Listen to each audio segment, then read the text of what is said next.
Oui, un taux de participation de 65%, eh bien c'est près de 4,5 points de moins que la précédente élection présidentielle en France à 17h, et c'était en 2017. Avec des disparités entre les régions, à l'image de la Dordogne par exemple, où le taux de participation dépasse les 75%, et à l'inverse des régions comme la Seine-Saint-Denis ou encore Paris, où les taux de participation dépassent à peine les 51-52% en fin d'après-midi.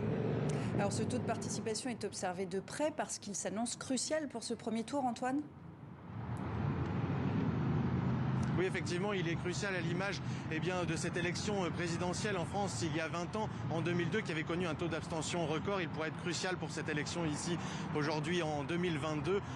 Et puis aussi parce qu'il révèle ce facteur. Ce sont le taux des électeurs indécis d'un niveau jamais atteint d'après les spécialistes, et à l'image des Français que nous avons rencontrés aujourd'hui dans les bureaux de vote, dont certains nous confiaient qu'ils s'étaient décidés, qu'ils avaient même changé d'avis au dernier moment dans l'isoloir, au moment de glisser leur bulletin dans l'urne. À cela, plusieurs raisons, notamment cette campagne électorale qui n'a jamais réellement pu s'imposer dans l'opinion publique à cause du rebond du variant Omicron et cette pandémie de Covid-19 qui a perturbé les tractages sur les marchés, le porte-à-porte et la rencontre des 12 candidats avec leurs électeurs. Et puis, bien sûr, cette guerre en Ukraine qui a mangé l'espace médiatique, le débat public, provoquant chez certains Français une déception, voire un désintérêt, et à terme, une éventuelle nouvelle vague d'abstentionnistes. Ce taux de participation, on en connaîtra une nouvelle estimation dans 2 heures environ maintenant, 20h heure de Paris, avec des premiers résultats après la fermeture des derniers bureaux de vote. Merci Antoine.